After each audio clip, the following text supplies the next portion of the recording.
Okay, तो last video में हम लोगों ने वेबसाइट लाइव की थी ये वाली, राइट। अब हम लोग ऑल्टरनेट ऑप्शन जो हमारा है इंस्टॉलेशन का वो हम समझेंगे इस वीडियो में। ऑल्टरनेट ऑप्शन हम लोग क्यों यूज़ करते हैं? हम लोग ऑल्टरनेट ऑप्शन तब यूज़ करते हैं जब हमारी वेबसाइट में या तो कोई वायरस आ जाता है या हमको एक साथ बहुत सारी वेबसाइट माइग्रेट करनी है, एक सर्वर से लेकर दूसरे सर्वर पे शिफ्ट करनी है। उसको माइग्रेशन बोलते हैं, जब हम लोग एक सर्वर से दूसरे सर्वर पे वेबसाइट को शिफ्ट करते हैं। तो अब आगे बढ़ते हैं हम लोग। इसके रीजंस और बता देता हूँ। एक दो और यूज़ केस होते हैं, जैसे मान लो आपकी वेबसाइट की फ़ाइल आपसे गलती से डिलीट हो चुकी हैं, फाइल्स आपके पास नहीं है, सिर्फ डेटाबेस है ओनली। तो उस केस में आप इसका इस्तेमाल कर सकते हैं रिकवरी के लिए। आपके क्लाइंट ने आपको कुछ चीज़ें दी हैं जिसमें आपके पास क्लाइंट के पास डेटाबेस है बट फाइल्स डिलीट हो चुकी हैं। या कई बार ऐसा होता है कि क्योंकि देखो फाइल्स होती हैं बहुत हैवी, डेटाबेस होता है बहुत हैंडी होता है, बहुत मतलब छोटा होता है, बहुत साइज़ बहुत उसका कम होता है, तो डेटाबेस को डाउनलोड करना आसान होता है। फाइल्स कई बार बहुत जीबीज़ में पहुंच जाती हैं तो कई बार डाउनलोड नहीं हो पाती हैं, सर्वर क्रैश हो जाता है, सर्वर उड़ जाता है। तो आपके पास पुराना कोई डेटाबेस पड़ा हुआ है तो आप उससे एटलीस्ट वेबसाइट रिकवर कर सकते हैं। तो वो प्रोसेस मैं आपको बता रहा हूँ जो प्रोफेशनली लोग यूज़ करते हैं, ठीक है। तो अब हमने rgcls.xyz बनाया। अब हम दोबारा से एक वर्जन बनाएंगे, एक और दूसरा वर्डप्रेस हमें डालना है। बट वो कैसे करेंगे? हमें दूसरा डोमेन बाय करना पड़ेगा? नहीं, एक्चुअली आपको दूसरा डोमेन बाय करने की ज़रूरत नहीं है। आप क्या कर सकते हैं, आप जाएंगे सी पैनल में जाके हम लोग यहाँ पे सर्च करेंगे डोमेन्स, जहाँ से हमने अपना डोमेन ऐड किया था, और वहाँ पर हम क्या करेंगे, वहाँ पर दोबारा से एक डोमेन क्रिएट करेंगे। बट डोमेन तो हमने बाय नहीं किया है तो हम कैसे करेंगे? वेल, हम बनाएंगे सब डोमेन। सब डोमेन क्या होता है? जो हमारा एग्जिस्टिंग डोमेन है उसके आगे हम लोग एक और कुछ लगा देते हैं, मतलब कोई भी नाम या कुछ भी लगा देते हैं, तो वो हमारे एग्जिस्टिंग डोमेन पे ही सब डोमेन बन जाता है। जैसे फॉर एग्जांपल demo.rgcls.xyz, तो इसमें हमने क्या लगा दिया, डेमो लगा दिया आगे। तो ये क्या बन गया, हमारा डोमेन बन गया, सब डोमेन बन गया एक्चुअली, जो हमारा मेन प्राइमरी डोमेन के ऊपर ही है। ये हमने सबमिट कर दिया, ठीक है। तो ये हमारा सब डोमेन बन चुका है। इसे हम लोग अगर ओपन करेंगे तो इस तरीके से स्क्रीन आएगी, आपको डरना नहीं है इसको देख के, ठीक है। आपको सिंपली यहाँ पे क्लिक करना है, यहाँ पे क्लिक करेंगे आप तो आपकी एम्प्टी डायरेक्टरी खुल जाएगी, मतलब इसमें कुछ भी नहीं है, अभी खाली पड़ा हुआ है ये, ठीक है। डेमो जो है आपका खाली पड़ा हुआ है। डेमो 2 हमारा यहाँ पे शो कर रहा है, मैंने एक्चुअली अभी टेस्टिंग करी थी तो इसको मैं डिलीट कर देता हूँ। तो ये हमारा खाली पड़ा हुआ है, ठीक है। आप देख रहे हैं ये हमारी डायरेक्टरी है। अब हम लोग क्या करेंगे, मैं आपको एक चीज़ बता रहा हूँ कि आपको कैसे एक सिंपल तरीके से इंस्टॉलेशन को करना है ना। सिंपल तरीका, आसान तरीका जो प्रोफेशनली आपको यूज़ करना है, क्योंकि आपको हर बार तो ऐसा है नहीं कि आप मैनुअली वर्डप्रेस डाउनलोड करोगे, मैनुअली सारी चीज़ें करोगे, है ना। तो वो आपको नहीं करना, आपको डेटाबेस बनाने की ज़रूरत भी नहीं पड़ेगी, कुछ भी नहीं करना है आपको। विदिन 30 सेकेंड आप अपना काम कर सकते हैं। कैसे कर सकते हैं? सी पैनल पे जाइए, यहाँ आपको WordPress manager by software place पे जाना है, इंस्टॉल पे जाना है, और यहाँ पे आपको अपना जैसे जो भी सब डोमेन है वो सेलेक्ट करना है। डोमेन या सब डोमेन कुछ भी आप सेलेक्ट कर सकते हैं। आपको यहाँ पे साइट नेम वगैरह जो लिखना है वो लिख सकते हैं। एडमिन का आईडी पासवर्ड आप यहीं से सेट कर सकते हैं, तो मैं कर लेता हूँ admin@123, ठीक है। एडवांस ऑप्शन में जाके आप ये जो रैंडम नंबर आ रहा है इसकी जगह आप डेमो लिख दीजिए, ताकि आपको याद रहे, मतलब जब आप डेटाबेस की लिस्ट देखें तो पता हो आपको कि ये डेमो वाले सब डोमेन का है। वरना नंबर वगैरह आप कंफ्यूज हो जाएंगे, क्योंकि बहुत सारे नंबर इकट्ठे हो जाएंगे, आपको पता ही नहीं होगा कौन सी वेबसाइट का ये डेटाबेस है। इंस्टॉल पे क्लिक किया, हमारा काम हो चुका है। वेबसाइट हमारी इतनी देर में ही वर्डप्रेस की सेटअप हो चुकी है, ठीक है। ये देखो, बस हो गया। तो अब अगर हम इसे खोलेंगे अगर, तो ये RGCLS पे जा रहा है। ये इशू अगर आपको ऐसा आता है ना, तो आपको क्या करना है, आपको यहाँ से एस हटा देना है और यहाँ पे लिखना है demo.rgcls.xyz, तो अब देखो, अभी आपके पास इस तरीके से आ रही है स्क्रीन, क्योंकि ये प्रॉपरली प्रोपेगेट अभी हुआ नहीं है, प्रॉपरली प्रोपेगेट अभी हुआ नहीं है। तो यहाँ पे हम लोग इसको इंकोग्निटो में खोल रहे हैं, कंट्रोल शिफ्ट एन किया है मैंने। तो देखो यहाँ पे वेबसाइट जो है हमारी वर्डप्रेस पे आ चुकी है। जो वर्डप्रेस का बेसिक इंस्टॉलेशन होता है वो हो चुका है। यहाँ पे अगर आप देखेंगे आप तो /wp admin अगर मैं कर दूंगा, तो यहाँ पे मैं admin@123 लॉग इन हो गया हूँ अपने डेमो के अंदर। ठीक है, इसको डेमो को आप अपने क्लाइंट्स वगैरह के लिए यूज़ कर सकते हैं देने के लिए। तो ये हमारा हो चुका है। अब जो हमारी वेबसाइट है वो ओपन नहीं हो रही थी, उसका एक रीज़न बताता हूँ क्यों ऐसा हो रहा है। इसके अंदर एक प्लगइन है लाइट स्पीड कैचे, ये ऑलरेडी बाय डिफ़ॉल्ट इंस्टॉल हो जाता है जब आप होस्टिंग पे डालते हैं, तो ये आपको डीएक्टिवेट कर देना है।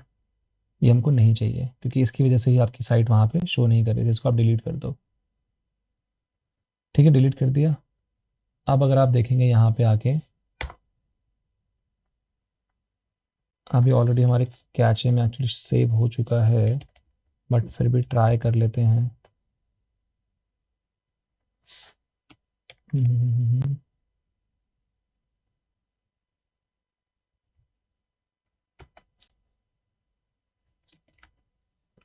तो अभी हो नहीं रहा है ये, इसको थोड़ा टाइम लगेगा। तो ये ऐसा हो जाता है कई बार, तो ध्यान रखना। अब हमें क्या करना पड़ेगा, हमें इसको इनकोग्निटो में ही टेस्ट करना पड़ेगा, क्योंकि ये हमारा जो इनकोग्निटो वर्जन है उसी में हमें टेस्ट करना पड़ेगा। ठीक है जी, चलो आगे बढ़ते हैं। इस तरह से आपने देखा एक इंस्टॉलेशन हमने जल्दी से कर दी। अब आप यहाँ अपनी वेबसाइट बनाइए, चाहे कुछ भी करिए, बट हमारा मेन मकसद ये है कि हमने जो ऑलरेडी वेबसाइट बनाई है वो हमें यहाँ पे डालनी है। इसलिए हम लोगों ने ये इतनी आसान तरीके से इंस्टॉलेशन को करा है, ताकि हमारे स्टेप्स जो हैं वो कई स्किप हो जाए, हमें वो सब ना करना पड़े। और हमारे पास फाइल्स भी नहीं है, तो हम फिर कैसे कर पाएंगे वो। तो ये हमने डेमो 1 तो बना ही दिया है, एक डेमो 2 भी बनाते हैं चलो, ताकि आपको आइडिया हो जाए कि कैसे पूरा प्रोसीजर होगा। ठीक है, यहाँ से आप जाओगे सीपी पे, तो सी पैनल पे चले जाओगे। यहाँ से हम जल्दी जल्दी करेंगे। आप कितने भी जितने भी चाहो उतने आप डेमो बना सकते हो, अपने क्लाइंट्स को दे सकते हो। अपने क्लाइंट्स को आपको ये ध्यान रखना है कि मेन वेबसाइट जो उनकी होती है, जो मेन डोमेन क्लाइंट ने दिया है, उस पर कभी भी वेबसाइट को नहीं डालना जब तक आपके पास पूरी पेमेंट ना आ जाए। अदरवाइज़ आपकी बैलेंस पेमेंट रिकवर ही नहीं हो पाएगी, क्योंकि उनका काम हो चुका होगा। वेबसाइट आपको तभी लाइव करनी है जब आपके पास बैलेंस पेमेंट आ जाए। तो यहाँ हमने डेमो 2 डाल दिया, देखो डाल दिया। डेमो 2 क्रिएट हो चुका है। यहाँ पे जाएंगे, इंस्टॉल पे जाएंगे, यहाँ पे डेमो 2 सेलेक्ट कर लेंगे। हमारा ये डेमो 2 ये रहा। यहाँ पे कोई भी पासवर्ड डाल देंगे, मैं सेम डाल देता हूँ admin@123। और एडवांस ऑप्शन में जाके क्या करूँगा, मैं डेमो 2 लिख दूंगा, क्योंकि डेमो 2 का डेटाबेस बन जाएगा। यहाँ पे इंस्टॉल पे क्लिक कर दूंगा।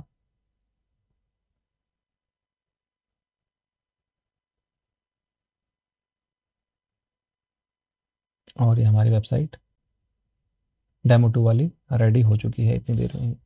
अगर मैं इसको देखूं तो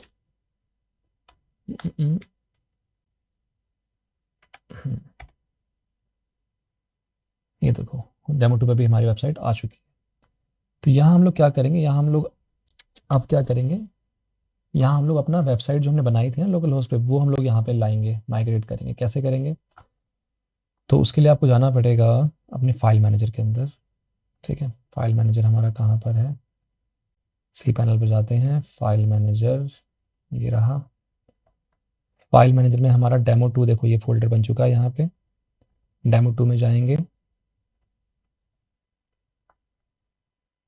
ठीक है, और यहाँ पे देखो wp config एक फाइल है। ठीक है, तो अगर आपको डेटाबेस का नाम नहीं पता है, तो आप यहाँ जाके नाम देख सकते हैं। हमें तो नाम पता है क्योंकि हमने लिखा है, डेमो 2 लिख दिया हमने। बट इन केस आपको नाम नहीं पता, तो यहाँ जाके नाम देखना पड़ेगा आपको। और फिर आपको क्या करना है, आपको जाना है php my admin में। php my admin में जाके जो भी नाम है, डेमो 2 नाम है, डेमो 2 पे क्लिक करेंगे और ये सारा डिलीट कर देंगे। ठीक है, डिलीट कर देंगे। डिलीट कर दिया और क्या करेंगे, इंपोर्ट कर देंगे। क्या इंपोर्ट करेंगे, हमारा वो एसक्यूएल डेटाबेस जो हमने एक्सपोर्ट किया था उस टाइम। तो ये एसक्यूएल हमने इंस्टॉल कर लिया। ये एसक्यूएल वही है जो हमने लोकल होस्ट वाले php माई एडमिन से एक्सपोर्ट किया था जब हमने मेन rgcls.xyz पे वेबसाइट डाली थी। कहीं भी कोई कन्फ्यूजन हो दोबारा आप बैक करके देख सकते हैं, पिछले लेसन्स देख सकते हैं, तो कन्फ्यूज होने की ज़रूरत नहीं है। ठीक है, यहाँ पे क्या हो रहा है, अब हमारा नया डेटाबेस हमने डाल दिया है। तो यहाँ पे अगर हम देखेंगे demo2.rgcls.xyz पे, तो ये इंस्टॉल करने के लिए बोल रहा है, जबकि इसको नहीं बोलना चाहिए, क्योंकि यहाँ पे इंस्टॉल करने के लिए तब बोलता है जब डेटाबेस में कुछ भी नहीं होता, वो एम्प्टी होता है। बट हम डाल चुके हैं, फिर भी ये इंस्टॉल करने के लिए बोल रहा है। तो ऐसा क्यों हो रहा है? ऐसा हो रहा है, उसका रीज़न बताता हूँ आपको। उसका रीज़न ये है कि यहाँ आप देख रहे हो, यहाँ WP_WP_, सबके आगे WP_ है, तो हमारा प्रीफिक्स बोलते हैं इसको। प्रीफिक्स क्या है? WP_ है। तो आपको यहाँ पे जाके WP config, जहाँ पे हमने डेटाबेस की डिटेल देखी थी, वहाँ जाना है और ये WP1F की जगह WP खाली कर देना है। इसकी वजह से ये एरर हमारा आ रहा था। ये एरर अब हमारा फिक्स हो जाएगा। देखो ऑलरेडी इंस्टॉल लिखा आ गया ना, तो ये एरर हमारा क्या हो गया? फिक्स हो गया। अभी दूसरी चीज़ हमें क्या करनी है, नेक्स्ट स्टेप, कि भाई अब हम लोग लॉगिन वगैरह करेंगे तो हम लोग लोकल होस्ट पे पहुंच जाएंगे अपने। क्यों पहुंच जाएंगे? क्योंकि WP ऑप्शंस में हमने अब तक नाम को चेंज किया ही नहीं है। तो इसका URL कॉपी करेंगे, यहाँ जाएंगे, यहाँ पेस्ट कर देंगे, स्लैश हटा देंगे, स्लैश नहीं चाहिए हमको, और यहाँ पेस्ट कर देंगे। ठीक है, ये कर दिया हमने। तो अब अगर हम लोगों ने इसको एक्सेस करने की कोशिश की है, तो ये कैचे की वजह से बार बार दूसरा वर्जन खुल रहा है इसका। तो देखो ये ओपन हो चुका है, हमारा काम हो चुका है एक्चुअली। आप कहेंगे या तो ब्लैंक आ रहा है, कुछ नहीं आ रहा, काम कैसे हो गया है? वेल, काम इसलिए हो चुका है, ब्लैंक इसलिए आ रहा है क्योंकि हमारा डेटाबेस कनेक्ट हो चुका है, लेकिन जो थीम इसको चाहिए वो थीम फाइल है ही नहीं इसके पास। तो एक बार लॉगिन कर लेते हैं। WP एडमिन, demo2 में करना था हमको लॉगिन, demo1 में नहीं करना था। demo2 में हम लोग करेंगे एडमिन और पासवर्ड अपना डालेंगे ना, तो ये दोबारा हमको एरर देगा, क्योंकि ये वाला एरर नहीं देगा, दूसरा वाला देगा। जो होस्टिंग का जो देखो सिक्योरिटी है ना, वो बोलेगी पासवर्ड चेंज करो, क्योंकि हमने बड़ा इजी पासवर्ड डाला था उसमें।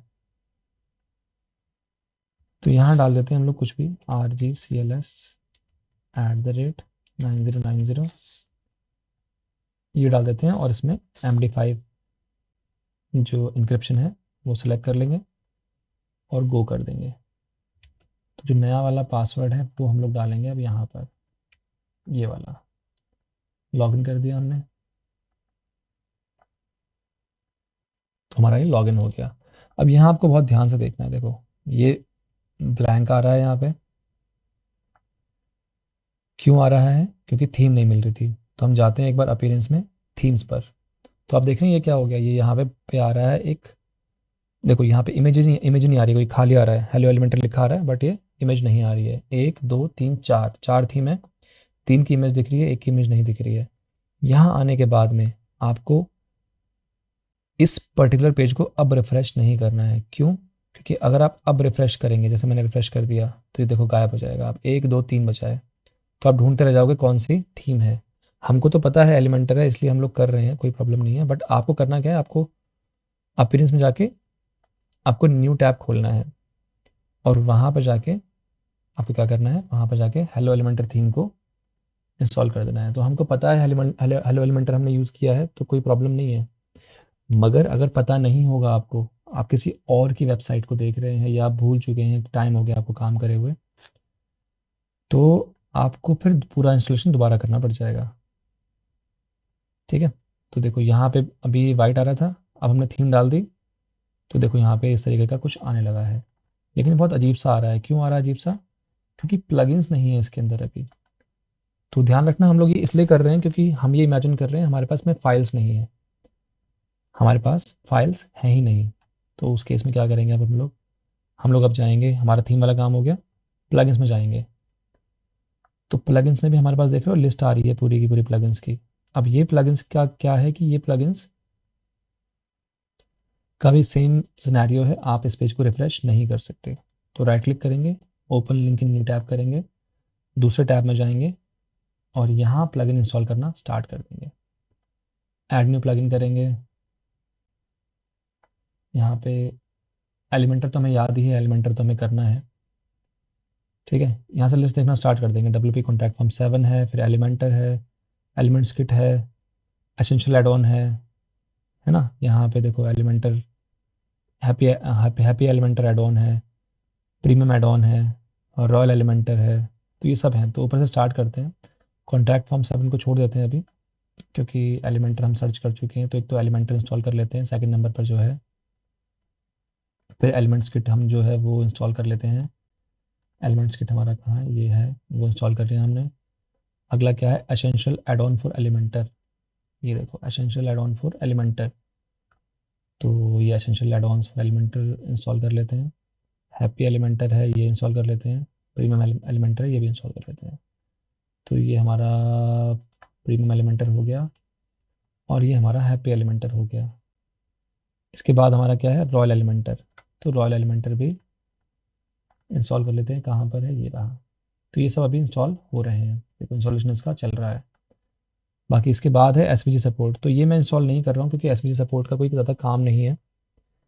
एसवीजी सपोर्ट चलो कर लेते हैं इंस्टॉल, कोई दिक्कत नहीं है, कंफ्यूज मत हो आप, ये भी कर लेते हैं। टेम्पलेटली हम लोग नहीं करेंगे। टेम्पलेटली हमें पता है कि हमने यूज़ ही नहीं करा है, तो बेकार में एक एक्स्ट्रा प्लगइन यूज़ करके फ़ायदा नहीं है यहाँ पे इंस्टॉल करके। ठीक है, आप जितना कम से कम प्लगइन इंस्टॉल करेंगे उतना आपके लिए अच्छा रहेगा। ज़्यादा प्लगइन इंस्टॉल करेंगे तो आपकी साइट की लोडिंग स्पीड कम हो जाती है और आपके पास में क्या होता है कि वायरस आने की आशंका ज़्यादा रहती है, क्योंकि आप ऐसे प्लगइन कई बार इस्तेमाल कर लेते हो जो ऑथेंटिकेटेड नहीं है प्रॉपरली। ठीक है, तो हम लोग ये एसपीजी सपोर्ट वाला भी अभी इंस्टॉल कर लेंगे। ये वाले हो जाते हैं फिर हम लोग वो वाले भी इंस्टॉल कर लेंगे। तो हमारा ये वाला हो चुका है, ये वाला भी हो चुका है, दो हमारे इंस्टॉल हो चुके हैं और ये 4 इंस्टॉलेशन हमारी अभी चल रही हैं यहाँ पर। ठीक है, तो इनको चलने देते हैं। तो ये सारे हमारे इंस्टॉल हो चुके हैं। अब नेक्स्ट हम लोग क्या करेंगे, एसवीजी सपोर्ट कर लेते हैं इंस्टॉल। जो प्लगइन हमें इंस्टॉल करना था, एसवीजी सपोर्ट, ये आ गया। और एक हमें क्या करना है, ये तो इंस्टॉल हो जाएगा। अगला हमें करना है कॉन्टैक्ट फॉर्म 7, जो कि स्टार्टिंग में हमें बाय डिफ़ॉल्ट दिखाई दे गया है। तो इसको भी हम लोग इंस्टॉल कर लेंगे। ठीक है, तो ये भी अब इंस्टॉल होने में थोड़ा टाइम लगाएगा। तब तक हम लोग प्लगइन्स को न्यू टैब में ओपन कर लेते हैं। तो ये हो चुका है और एसवीजी सपोर्ट भी यहाँ पे आ चुका है, तो ये भी इंस्टॉल हो चुका है। ये सारे लिस्ट आ चुकी है हमारे पास। सिलेक्ट ऑल करेंगे, एक्टिवेट पे क्लिक करेंगे और अप्लाई कर देंगे। तो इससे क्या होगा, ये सब एक्टिवेट हो जाएंगे। ठीक है, सारे एक्टिवेट हो चुके हैं।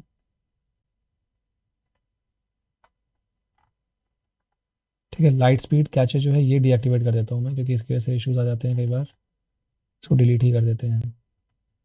ये अच्छा भी है, इसके बेनिफिट्स भी हैं कि कभी आपकी साइट ऑफलाइन होती है तो उसका फिर एक कैश वर्जन शो करता है ना। कोई दिक्कत आती है तो क्लाइंट्स को पता नहीं चलता, क्लाइंट के सामने वो दिक्कत नहीं आती है। आपका एक फाइनल वर्जन बन गया वेबसाइट का, तो आप उसको तब आप इसे एक्टिवेट कर सकते हैं। और कोई एरर वगैरह आएगा तो वो एटलीस्ट क्लाइंट को शो नहीं होगा, मतलब क्लाइंट्स मतलब विजिटर्स को शो नहीं होगा जो आपकी साइट पर लोग आ रहे हैं। तो अब हम लोग रिफ्रेश करते हैं, हमने सब कुछ एक्टिवेट कर दिया है। There has been a critical error on this website, तो एक एरर आ गया है यहाँ पे। अब क्या एरर आया है, तो इस तरीके के देखो एरर्स आपको आ सकते हैं। ठीक है, अब ये एरर हमें आया है तो इसको सॉल्व कैसे करेंगे, तो ये अगला पार्ट है हमें समझने के लिए। इसको हमें सॉल्व करने के लिए क्या करना पड़ेगा, कभी भी इस तरीके का एरर आता है या कोई भी वेबसाइट में आपके आपके कई बार प्लगइन की वजह से कोई प्रॉब्लम आ रही है या एरर 500 आ रहा है या कुछ और इस तरीके का एरर आ रहा है, तो पहला स्टेप जो आपको करना है वो आपको करना है कि आपको अपने यहाँ पे जाना है WP कॉन्फ़िग में। WP कॉन्फ़िग आपको याद है ना, ये उसी का WP कॉन्फ़िग है जो हमने वेबसाइट, देखो मैं दिखा देता हूँ आपको।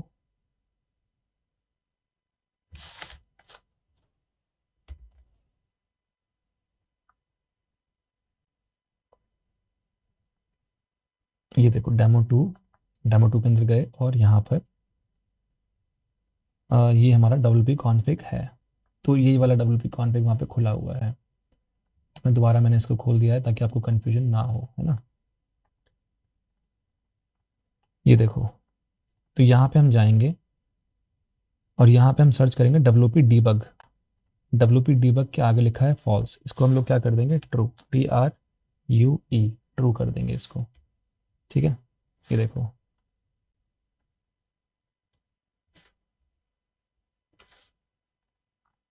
हमने इसको ट्रू कर दिया। और बड़ा करके दिखा देता हूँ मैं। ठीक है, और सेव कर दिया। तो इससे क्या होगा, इससे हमारा जो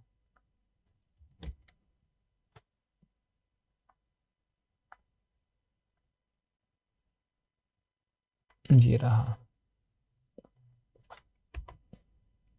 देखो यहाँ पे हमने अब रिलोड किया तो हमें देखो एरर दिखाना स्टार्ट कर दिया इसने कि ये वाला एरर यहाँ पर आ रहा है। ठीक है, draw SVG notice zero something करके एरर आ रहा है। तो इस एरर को हम क्या कर सकते हैं, सर्च कर सकते हैं गूगल में कि भाई ये एरर क्यों आ रहा है, क्या रीज़न है इसका, है ना। जैसे देखो यहाँ पे ये बता रहा है कि भाई ये देखो, ये सेम इशू इसके पास भी आया है। फिर ये लोग बता रहे हैं कि भाई ऐसे ऐसे करके आप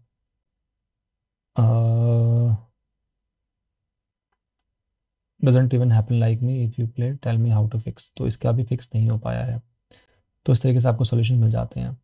हमारे केस में हम लोग इसको करने के लिए क्या करेंगे, देखते हैं पहले हम लोग कि प्लगइन कौन सा है जो ये प्रॉब्लम हमें दे रहा है। तो प्लगइन कौन सा आपको लग रहा है, वेल इसमें देखो लिखा हुआ है कि ये प्लगइन कौन सा है।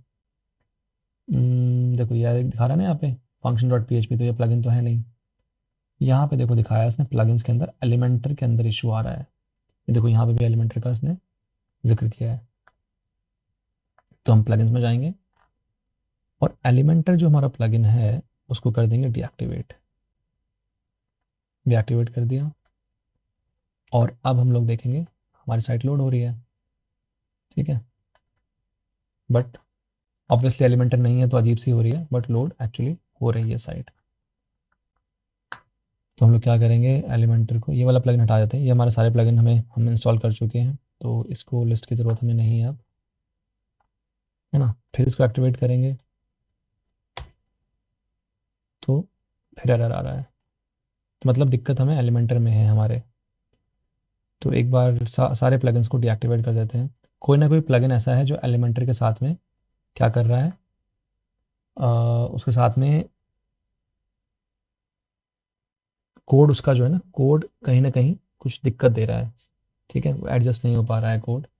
ठीक है, तो वो हम लोग चेक कर लेते हैं। देखो हमने अब एलिमेंटर को ऑन करा तो अब की बार एरर नहीं आया, मतलब कोई दूसरा प्लगइन है जो मेल फंक्शन कर रहा है इसके साथ में।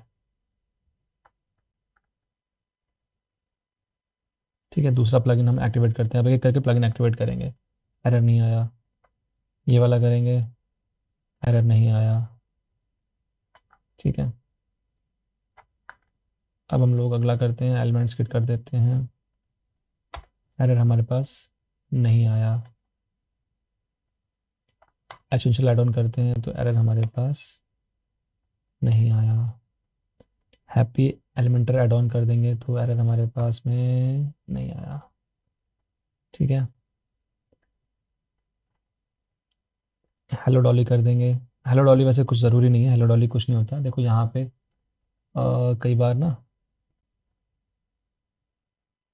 यहाँ पे एक आपको पोयम दिखाई देती है, हेलो डॉली एक पोयम है, तो उस वो दिखाई देती है आपको हाउडी, जहाँ पे एडमिन लिखा हुआ है इसके पास में।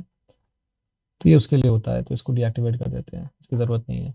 ठीक है, हेलो डॉली देखो एक्टिवेट करके मैं आपको एक बार रिफ्रेश करके दिखाता हूँ। अगर हेलो डॉली यहाँ पे आए तो नहीं, अभी नहीं आ रहा है यहाँ पे, तो इसकी ज़रूरत नहीं है हेलो डॉली की। इसको भी आप डीएक्टिवेट करना चाहें डीएक्टिवेट कर सकते हैं, डिलीट भी कर सकते हैं। इसका कोई भी फंक्शनैलिटी वाला काम नहीं है, ये बस एक पोयम यहाँ पे साइड में कहीं पे आती है तो उसके लिए होता है। ठीक है, premium add on for Elementor हमने एक्टिवेट किया तो भी हमारा एरर नहीं आया। और रॉयल एलिमेंटर हमने एड ऑन एक्टिवेट किया ये बोल रहा है अभी ऐसे ऐसे करना है, तो क्या करना है, तो स्किप कर दिया हम लोगों ने। ठीक है, अभी भी एरर हमारा नहीं आया है। ठीक है, हम दोबारा जाएंगे प्लगइन्स के अंदर, और हमारा बचा है एसवीजी सपोर्ट। उसकी हमें वैसे भी ज़रूरत नहीं है। ठीक है, तो हमारी साइट अब देखो, ये साइट हमारी काफ़ी हद तक दिख रही है ना जैसे थी। तो वो एरर हमारा इसलिए आ रहा था क्योंकि हमने एक साथ एक्टिवेट कर दिए थे प्लगइन्स, तो इसलिए हमारा एरर आ रहा था। अब हमने एक एक करके किया है उसको, हमारा एरर नहीं आ रहा है। तो आप ट्रबल शूटिंग भी सीख चुके हो, इसके अंदर ट्रबल शूटिंग किस तरीके से आपको करनी है। ठीक है, ट्रबल शूटिंग आपका पार्ट इसमें कवर हो चुका है। ठीक है, ये देखो, अब इसमें क्या मिसिंग है, मिसिंग है इसमें इमेजेस, इमेजेस इसमें नहीं आ रही हैं। तो अगर आपने साइट देखो, साइट का आपके पास फाइल्स ही गायब हो चुकी हैं, तो इमेजेस आपके पास आने का मतलब है ही नहीं। फिर तो इमेजेस मिलेंगे नहीं आपको, फिर तो आपको जुगाड़ करना पड़ेगा थोड़ा सा, कि भाई आप उसके नाम को ऐसे लेके ना, से आपने इंस्पेक्ट करा, उसका नाम देखा, भाई नाम क्या था इसका, इसका नाम था DP82 हीरो PM समथिंग करके था। ठीक है, तो आप ये नाम नाम इसका कॉपी कर लेंगे, कंट्रोल C कर लेंगे, कंट्रोल V कर लेंगे, तो क्या पता आपको कहीं ना कहीं ये इमेज मिल जाए। देखो जैसे यहाँ पे ये मिल गई, ये इमेज यूज़ कर रहे थे ना हम लोग, तो हमको इमेज मिल गई। फिर हम इसको सेव कर लेंगे और अपलोड कर लेंगे, तो धीरे धीरे हम लोगों की वेबसाइट बनती जाएगी। तो एक तो ये तरीका हो गया। ठीक है, नहीं तो आपको क्या कर सकते हैं, आप दूसरी दूसरी इमेजेस अपलोड करिए, और अगर आपको नहीं मिल रही है इमेजेस तो अपने हिसाब से इमेजेस अपलोड करिए। बट काफ़ी हद तक आपको कंटेंट, और ये देखो ये ब्लॉग्स वगैरह बने बना मिल जाते हैं, तो काफ़ी हद तक आपकी वेबसाइट रिकवर हो जाती है। बट हमारे केस में हम लोग इसे माइग्रेट कर रहे हैं बिना फाइल्स के। मान लीजिए हमारे हमारे वेबसाइट में वायरस आ गया है, तो हम लोग इस तरह से माइग्रेशन करेंगे, क्योंकि हम लोग वायरस आ गया है तो हमारी फाइल्स के अंदर भी वायरस आ गया होगा, तो हम लोग फाइल्स यूज़ नहीं कर सकते। तो हम लोग वहाँ क्या करेंगे, वहाँ पे हम लोग क्या करेंगे, वहाँ पे हम लोग यहाँ तक पहुँच चुके हैं बिना फाइल्स के। वायरस फाइल्स में आता है यूजुअली, तो बिना फाइल्स के हम लोग यहाँ तक पहुँच चुके हैं। ठीक है, अब हम लोग अपने लोकल होस्ट में जाएंगे, ये हमारा लोकल होस्ट है। यहाँ पे WP कंटेंट में जाएंगे और अपलोड्स में जाएंगे। हमें कुछ भी नहीं करना, प्लगइन्स हम लोग डाल चुके हैं, थीम हम लोग कर चुके हैं, अपग्रेड वाले फोल्डर में कुछ होता नहीं है। index.php हमारे किसी काम की नहीं है, वो ब्लैंक फाइल होती है। अपलोड्स वाले फोल्डर में भी कुछ भी काम का नहीं है। काम के हैं हमारे फ़ोटोज़, फ़ोटोज़ हमारे इन तीनों फोल्डर के अंदर हैं। तो आप चाहो तो 2023 वाले फोल्डर को अ, पूरे कंप्रेस कर सकते हो, अगर आपके पास मल्टीपल फोल्डर हैं तो। बट एक ही फोल्डर है, तो मैं इस केस में ये 3 फोल्डर ले रहा हूँ, और इसको क्या कर रहा हूँ, सेंड टू कंप्रेस्ड जिप, ये कर। ठीक है, ये बोल रहा है कि कोई एक चीज़ जो है वो नहीं हुई है कंप्रेस, तो वो दिखा भी देता है उसने जेसन करके था, तो हमें ज़रूरत भी नहीं है उसकी। यहाँ पे ये कंप्रेस करने से पहले अगर वायरस आया है, तो आपको सर्च करना पड़ेगा यहाँ पे कि कोई वायरस तो नहीं है। वायरस यूजुअली कैसे होते हैं, PHP फॉर्मेट में होते हैं। आपको सर्च करना है कि PHP नाम से कोई फाइल तो नहीं है, नहीं है जी, या कोई JS नाम से फाइल तो नहीं है। देखो ये जेसन फाइल है, इसी को वो नहीं कर पाया था, तो हमको इसकी ज़रूरत नहीं है, इसने बाय डिफ़ॉल्ट इसको करा भी नहीं है। देखो ये जेसन फाइल है ना, वाइल्ड आउटलाइन जेसन, ये क्या है, ये SVG है जो हमने यूज़ किया था। ठीक है, SVG बाय डिफ़ॉल्ट डिसेबल इसलिए होते हैं क्योंकि SVG की वजह से कई बार वायरस आ जाते हैं, तो इसलिए SVG अगर आप अवॉइड करें तो ज़्यादा बेटर रहेगा। हमारे केस में ये कंप्रेस हुआ भी नहीं है, और हम अगर हो जाता तो हम लोग डिलीट कर देते। हम लोग इसको, जब वायरस आ चुका है तो इसको यूज़ नहीं करते, एटलीस्ट अपनी सिक्योरिटी पर्पजेज़ के लिए। ठीक है, तो हमारे बन चुका है फोल्डर। हम लोग क्या करेंगे, अब अपने फाइल मैनेजर में जाएंगे। ठीक है, ये हमारा फाइल मैनेजर है Demo 2 का। यहाँ पे हम WP कंटेंट में जाएंगे, अपलोड्स में जाएंगे, 2023 वाले फोल्डर में जाएंगे। यहाँ जो भी फोल्डर है उसे डिलीट कर देते हैं क्योंकि हमारे काम का तो है नहीं, और यहाँ से हम लोग ड्रैग एंड ड्रॉप कर देते हैं इस तरीके से। इससे क्या होगा, ये देखो ये हो गया ग्रीन, ग्रीन मतलब ये अपलोड हो चुका है। इसको हम लोग कर लेंगे एक्सट्रैक्ट। एक्सट्रैक्ट करने के बाद में हमारे सारे फोल्डर यहाँ पे आ चुके हैं, इसको अब डिलीट कर देते हैं। ठीक है। और अगर अब हम लोग देखेंगे अपनी वेबसाइट को, जो कि ये है, तो देखो इमेजेस काफ़ी हद तक आ चुकी हैं। हमारी वेबसाइट माइग्रेट हो चुकी है। तो ये दूसरा तरीका था। कुछ चीज़ें ऊपर नीचे हैं, वो आपको क्या करना पड़ेगा, थोड़ा सा एडिटिंग आपको करना पड़ेगा, क्योंकि ये तब हम लोग करते हैं जब वायरस आता है, तो कई चीज़ें आपको एडजस्ट करनी पड़ती हैं। एडिट विद एलिमेंटर करेंगे इसको। फ्रंट पेज में कर देता हूँ, ठीक। जब तक ये हो रहा है तब तक मैं आपको एक चीज़ बताता हूँ कि आप यूट्यूब चैनल पे भी जा सकते हैं हमारे, जो कि देखो ये है, नीचे आ गया यूट्यूब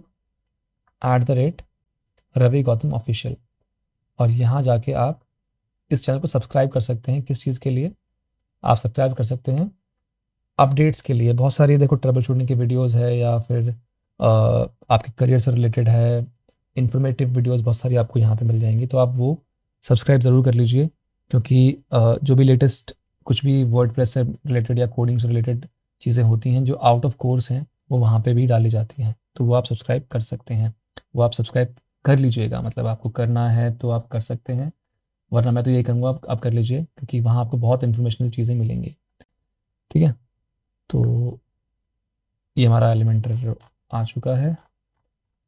हमें कुछ नहीं करना, हमने एडिट किया था इसको, और सिंपली बस इसको अपडेट करना है। अपडेट करने के लिए देखो हम क्लिक बटन पे क्लिक कर रहे हैं तो अपडेट नहीं हो रहा है। हम क्या करेंगे, हम कहीं पे भी चले जाएंगे, जैसे हम यहाँ चले गए या फिर यहाँ चले गए, ठीक है। क्वालिटी के बाद एक स्पेस लगा देंगे, एक बैक स्पेस कर देंगे, हमारा अपडेट वाला बटन आ जाएगा और हम लोगों ने अपडेट कर दिया। और अब हम लोग अगर वेबसाइट को देखेंगे तो हमारी वेबसाइट, पूरी वेबसाइट ही खोल लेते हैं। तो देखो जो बड़ी बड़ी चीज़ें यहाँ पे आ रहा था ना, बड़ी सी इमेजेस आ रही थी, दिक्कतें हो रही थी, वो सब सॉल्व हो चुकी है। तो सिंपली आपको ये करना होता है, और आपकी वेबसाइट जो है वो माइग्रेट हो चुकी होती है। ठीक है। तो आई होप यहाँ तक आपको सब कुछ क्लियर होगा। मैंने आपको दूसरा तरीका बता दिया माइग्रेशन का, कि कैसे आपको माइग्रेट करना है वर्डप्रेस की वेबसाइट को। ठीक है। ये ऑल्टरनेट तरीका है, एडवांस तरीका है। जब कभी आप फंसेंगे, कभी आपके कोई ऐसे इश्यूज आएंगे, कोई प्रॉब्लम आएगी, तो उसमें आपको ये तरीका भी काम आएगा। इस तरीके में मैंने आपको इंस्टॉल करना बता दिया वर्डप्रेस को, कैसे आप 30 सेकंड के अंदर वर्डप्रेस को इंस्टॉल कर सकते हैं। तो प्रोफेशनली आपको वही तरीका इस्तेमाल करना है। आपको 3 4 5 6 इंस्टॉलेशन डालनी है। आप दिन में 2 2 3 3 ऑर्डर ले रहे हैं, तो आपको टाइम सेव करना बहुत ज़रूरी है। तो टाइम सेव करने के लिए आप डेफिनेटली आपको वही तरीका यूज़ करना है, सॉफ्ट एक्यूलोस वाला। ठीक है। तो वो तरीका आपको मिल गया है उसके अंदर, है ना। और आपको साथ साथ यूट्यूब चैनल जो हमारा है वो आपको ज्वाइन करना है। क्या है वो? रवि गौतम ऑफिशियल। रवि गौतम ऑफिशियल पे जाएंगे आप, तो यहाँ आप जाके आपको सब्सक्राइब करना है, ताकि आप हमारी जो भी वीडियोस आने वाली हैं, और जैसे ही नया वर्जन आता है, कोई नए प्लगइन्स आते हैं, नई कोई थीम बना रहे हैं हम लोग, बहुत सारी चीज़ें करते रहेंगे, तो वो वीडियोस वहाँ पर जाएंगी, तो वो भी आपको सब्सक्राइब करना है। राइट। तो इस वीडियो को यहीं पे एंड कर देते हैं, और अब आगे की वीडियो में मिलेंगे हम लोग, जहाँ पे हम लोग क्या करेंगे, मोबाइल रिस्पॉन्सिव करना सीखेंगे अपनी वेबसाइट को। वो हमारा लास्ट स्टेप बचा हुआ है। मोबाइल रिस्पॉन्सिव करना सीखने के बाद में फिर हम लोग अगले स्टेप में जाएंगे, जहाँ पे हमारा मेन स्टेप है कि भाई वेबसाइट तो बनाना सीख लिया, अब क्लाइंट्स कैसे लेके आए इसके लिए। तो क्लाइंट्स लाने वाला हमारा जो स्टेप होगा वो इस कोर्स का फाइनल स्टेप होगा। ट्रबल शूटिंग मैं इस वाले में सिखा चुका हूँ आपको, है ना। और उसके अलावा जो भी ट्रबल शूटिंग के या और भी नई नई चीज़ें जो हैं वो हम इस कोर्स में भी डालेंगे, और अपने यूट्यूब चैनल पे मोस्टली चीज़ें डालते रहेंगे रेगुलर बेस पे, कि कैसे क्लाइंट लेके आने हैं, कैसे क्या हो रहा है रियल टाइम। कुछ हम लोग जो अपनी जो स्टैट्स होते हैं वो हम लोग डालेंगे यूट्यूब चैनल पे, और कुछ हम लोग कोर्स के अंदर भी जो कंटेंट ऐसा होगा जो वहाँ नहीं डाल सकते, वो हम लोग कोर्स में भी अपडेट करते रहेंगे। राइट। तो वो आप इसके बाद देखेंगे। एक मोबाइल रिस्पॉन्सिव वाला हमारा जो बचा हुआ है, वो वीडियो जो है आपकी बची हुई है लास्ट, जो इसमें है। अदरवाइज़ हम लोग सारा कंप्लीट कर चुके हैं। ठीक है। तो इस वीडियो को हम लोग यहीं पे एंड करते हैं।